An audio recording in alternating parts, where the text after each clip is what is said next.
আসসালামু আলাইকুম প্রিয় আপু ও ভাইয়েরা, আপনারা সবাই কিতা কতরা বালা আছেন নি? আশা করি আর সব বালা আছেন, আর আমিও বালা আছি। আর আজকে আর একটা নতুন ভিডিও লইয়া আপনাদের মাঝে আই হইছি। আশা করি আর আমার আজকের ভিডিওটা আপনাদের কাছে অনেক অনেক বেশি ভালো লাগবো।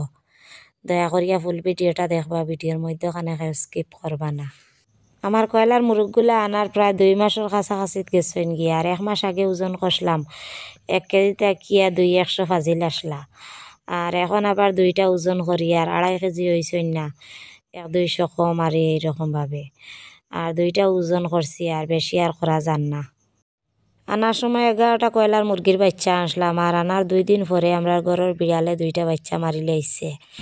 আর গৌহাটির যাওয়ার সময় আরই বাকি 9টা ওগুলা আমি আমার বইনের বাড়ি শিফার কাছে রাখিয়া গেছিলাম। আর শিফায় ঠিক মতো আদার পানি খাওয়াইছে না, আর সবগুলা মুরগির বাচ্চার মাঝে আরই জুমরা নিয়ে আইসলা। আর বাকি আর ঔষধ খাওয়াইয়া, আর বাকিগুলা একটু বালা হয়েছে না, আর একটা মারা গেছে।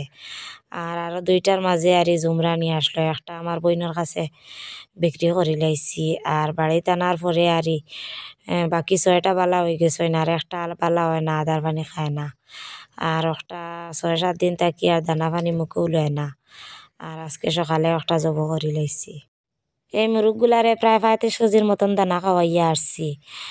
আর 1 মাস পর্যন্ত আর শুধু দানা খাওয়াইছি, দানা আর পানি সব সময় মুখে লাগাই রইছেন। আর এখন আর 1 মাসের পর থাকি আর ভাতের সাথে দানা মিশাই মিশাই তারারে খাওয়াই। আলু রুয়ার কোনো প্লেনও আসলো না, আর জায়গাও নাই আলু রুয়ার। আর ঘরের মাঝে কিছু আলু আসলা খাওয়ার লাগি, আর এই আলুগুলার মাঝে কয়েকটায় অনেক লম্বা লম্বা খেং দিলাইছে।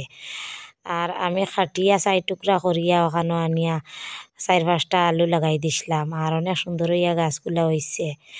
আর আলুর মাঝে তো মাটি না উঠাইয়া দিলে আলু ধরে না। আর এখন আপনার তোর বাইয়া আর এই মাটি কুড়ি কুড়ি দিতরা, আর আমি ওগুলা গাছের গুড়াত দিয়ার। আর আজকে আমার বাসুরের বড় ছেলে সে বোম্বাই থাকি আইছে, আর এখানে আমরা গরো আর তার মিটার কিছু চিন আনিয়া দিছই। আমি যেটা ফরাস খেত করছি রুয়ার সময় আর অনেক বেশি ফাঁস দিয়া দিয়া রইছি, এর কারণে অনেক সুন্দর হইয়া হইছে। আর সারও দেওয়া লাগছে না। আর মাটি তুলিয়া অনেক আগে দেওয়ার কথা আসলো, গৌহাটি যাওয়ার আগে মাটি তুলিয়া দেওয়ার কথা আসলো, কিন্তু অনেক লেট হয়ে গেছে। গৌহাটি থেকে আসার পরে আর অনেক উঁচা উঁচা গাছ হয়ে গেছে, আর ফুলও হইছে। তখন মাটি তুলিয়া দিছি, আর তবুও অনেক বেশি ভালো হয়েছে ফরাস ডুবাটা। আর সব ধরনের সবজি লাগাইবার সময় অনেক বেশি ফাঁস দিয়া দিয়া রইছি, কিন্তু যে রামাইশর একটা লু রইছি একটা সময় আর শুকনা ফাঁস আসলো না। সামান্য ফাঁস দিয়া দিয়া আর ওই লুটা রই লিছি, এর কারণে আর বেশি বল হইয়াও না। আর এখন আমি কিছু গোবরের মাঝে আর সার মিশাইয়া পানির মাঝে মিশাইয়া ডেলা দিমু, ডেলা দিয়া মাটি তুলিয়া দিয়া আর ওগুলার মাঝে বাইসনা দিলাইমু। ওগুলো দিয়ে খুব বাল্টি করে আমরা দিছি, আমরা উড়ি উড়ি যার খুদ যার এবার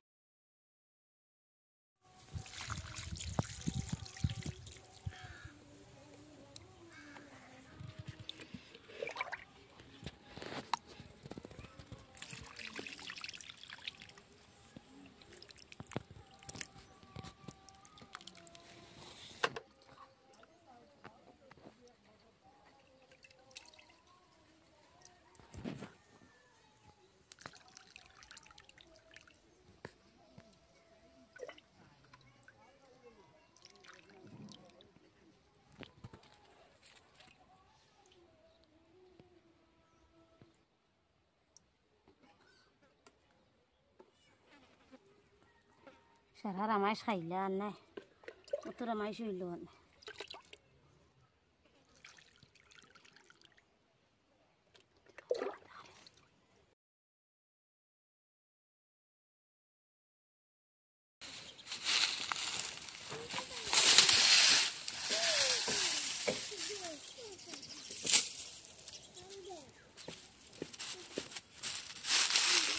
আল্লাহ রে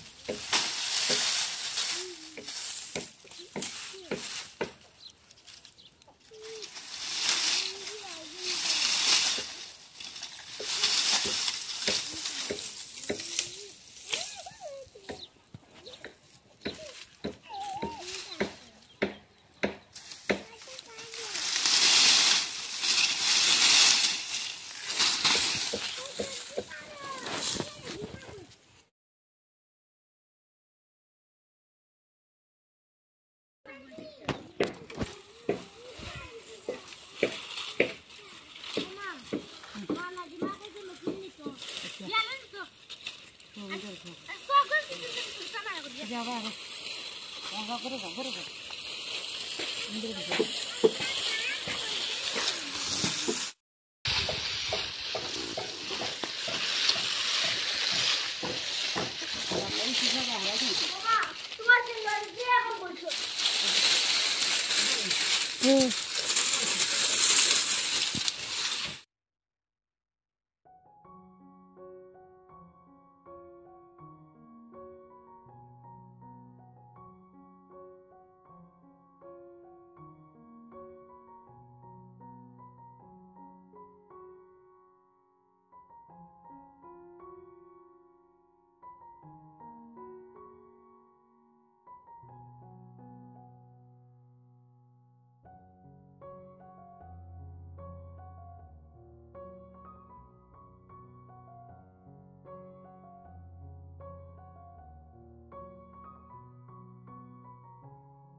আমার চুলাটা অনেক বেশি খালা হয়ে গেছে আর এখন কিছু সাদামাটি প্রায় 1 ঘন্টা আগে ভিজাইয়া রাখমু আর 1 ঘন্টা পরে একদম নরম হইয়া চুনের মতো ওগুলা উনাই যাব আর ওগুলা দিয়ে আর চুলা লেফিয়া দিলে অনেক বেশি সুন্দর হয় একদম চুনের মতো সাদা হয়ে যায় আর এখন আমি ওগুলা ভিজাইমু আর একটু পরে চুলাটা লেফিয়া দিমু।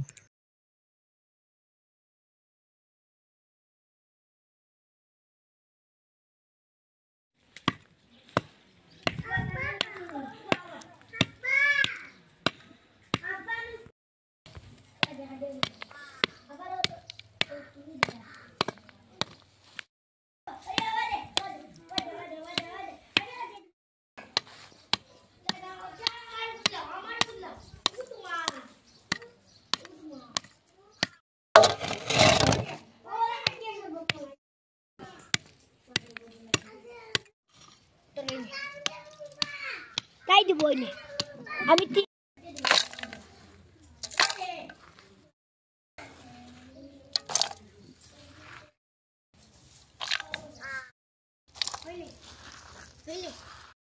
ও মানি আয় আয়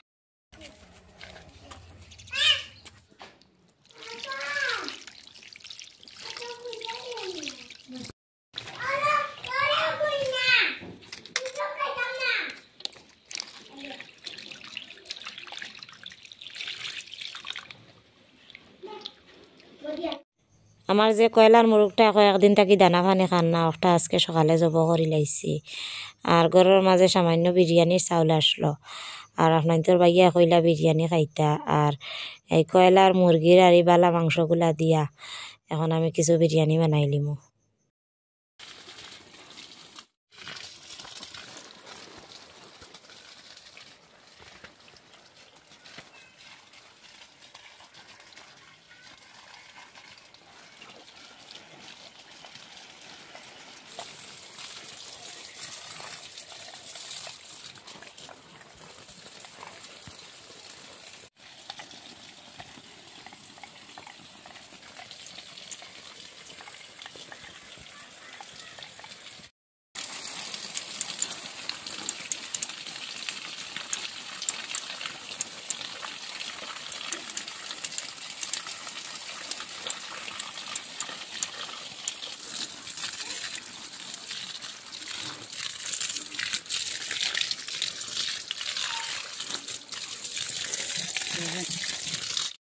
আমি দুই জায়গার মাঝে শাড়ি দিয়ে বেড়া দিছি, দিয়া এক জায়গার মাঝে শুধু একলু রামাইশ আর কয়েক জুড়ি ফরাস লাগাইছি। আর এখানে কতখান আর বেড়া দিছি শাড়ি দিয়া দিয়া সব ধরনের সামান্য সামান্য সবজি লাগাইছি।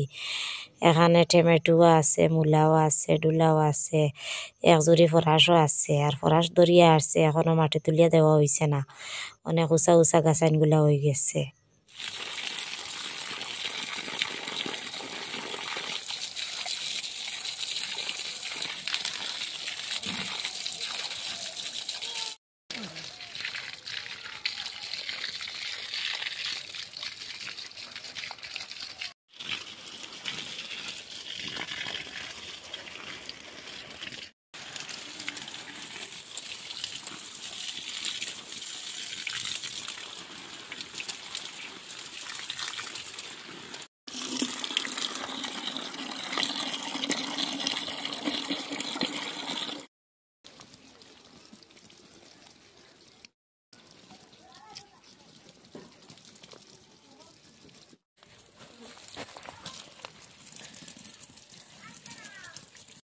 আগে ছোটো একটা ধনিয়ার তাক ফেলাইছিলাম, তাকটা খাইয়া শেষ হয়ে গেছে।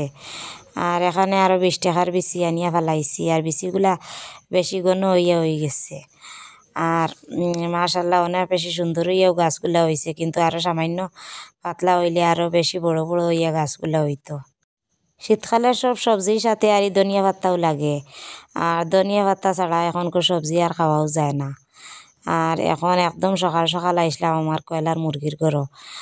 আর যে মুরগটা এতদিন থাকি দানা পানি খান না, একটা সকালে জব করছি। আর এখন আর এই ঘরের ভিতর থাকি একটা বাইর করা তাইছি।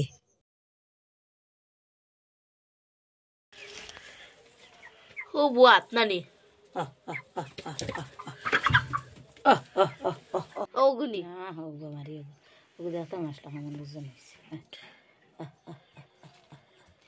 পাঁচ কেজির কম হইতা না, 4 কেজির কম হইতা না, 4 কেজি ছাড়া।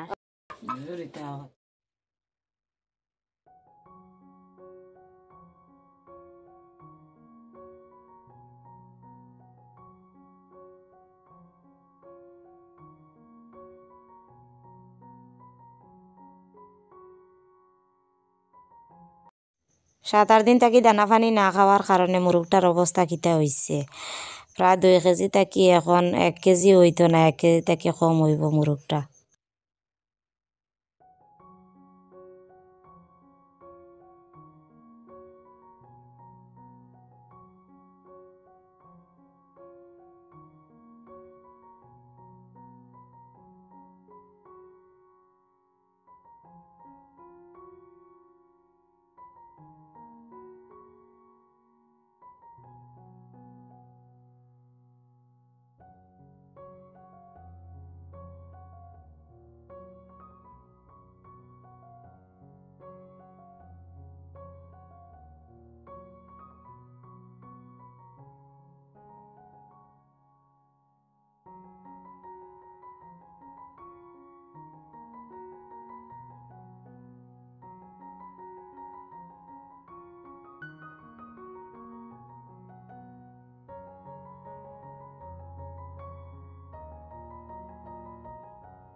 মুরগটা কাটাকুটি শেষ হয়ে গেছে। এখন আমি যে বালা মাংসগুলা আসলো ওগুলা দিয়ে এখন সকালে যে ভিজাইয়া রাখলাম বিরিয়ানির চাউল, এখন আমি কিছু বিরিয়ানি বানাইমু।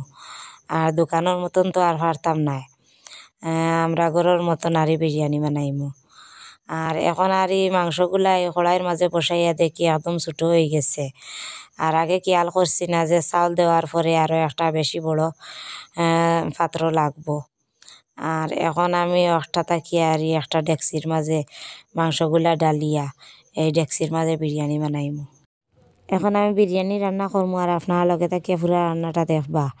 আর রান্নাটা দেখিয়া দেখিয়া কষ্ট করিয়া একটা লাইক দিলাইবা, নতুন বন্ধুরা একটা সাবস্ক্রাইব করে লাইবা, কারণ আপনার তোর একটা লাইক আর একটা সাবস্ক্রাইব নির্ভর করে আমাকে আরও নতুন নতুন ভিডিও বানাইতে। আর যদি আপনারা লাইকটা আর সাবস্ক্রাইবটা করেন না তাহলে মনটা একদম দুর্বল হয়ে যায়। আর নতুন নতুন বালা বালা ভিডিও করার মনে চায় না।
বিরিয়ানি রান্নাটা করে লাইছি আর আজকের মতো এখানে বিদায় নিলাম।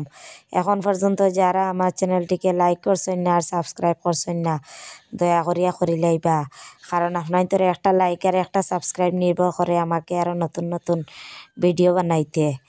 আর আজকের মতো এখানে বিদায় নিলাম। সবাই ভালো থাকবা, সুস্থ থাকবা। আল্লাহ হাফিজ।